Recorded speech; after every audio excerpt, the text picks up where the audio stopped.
of your shoulder is what we call tightness or contraction. It just means it's tightened up in the back of the shoulder capsule itself. Okay? And this is a really common issue with people that do a lot of presses, pushes, and don't really work any rotational mobility, which is where we're going to go next, is rotational mobility. But face that way, please. That direction, por favor. That's the extent of the Spanish I know. So, we were talking about this joint out here, the one that holds your shoulder blade to your body, right? We felt it.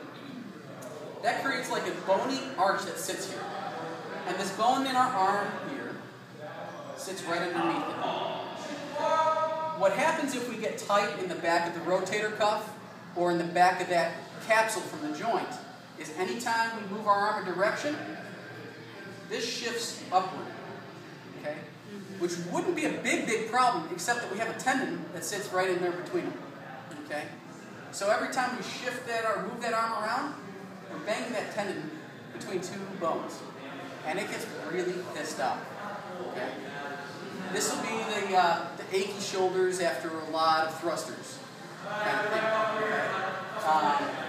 You can feel it on the side, you can feel it in front, but that's what's happening, is we've irritated that tendon. It's called the supraspinatus, which is one that most people have heard of, vaguely heard of.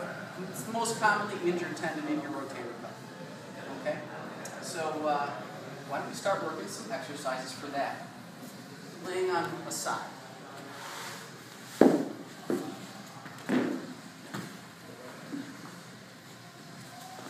got a piece of real estate? We're doing good? Awesome. Okay. It's called a sleeper stretch. Where I've got my arm in front of me. My shoulder is directly in line with my elbow in front of me. Okay. Now, this is a way to let us look at how we are rotationally without letting us move our shoulder forward or backward. So if I were to do this in the air, I'm going to roll my shoulder back and I'm going to roll my shoulder forward as I try to do this, right? So from here, let's bring our shoulder or our arm up this way. Relatively easy for most people.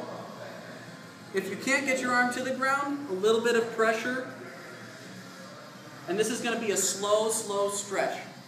Because what we're actually doing with this is stretching some of the fascia. Are you guys familiar with the term fascia? What fascia is? Yeses, nos? Okay, good. So, have you heard of your IT band? Okay. Your IT band is a band of fascia. Okay. We have it everywhere in our body. It goes between muscles. It runs between muscle fibers. It's everywhere. Okay. And what it is connective tissue. When you guys eat a piece of meat, the gristle, that's fascia. Or if you see a white, like, covering in between some of the meat, that's fascia. Okay? Fascia can contract just like a muscle. Okay? It doesn't happen as quickly, and it doesn't relax as quickly either. Okay? For fascia to contract, it takes up to 20 minutes. So if you're sitting at your desk all day, you're there for a few hours, your fascia could contract.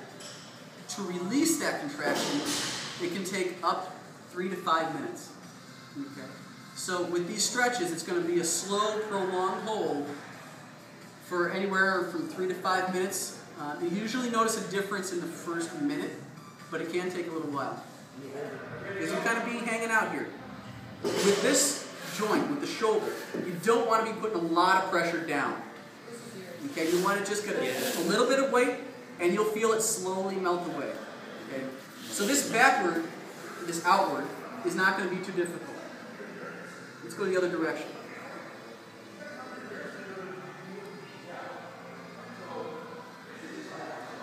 Anybody get up to the floor? Look at you. That's pretty impressive. Pretty impressive.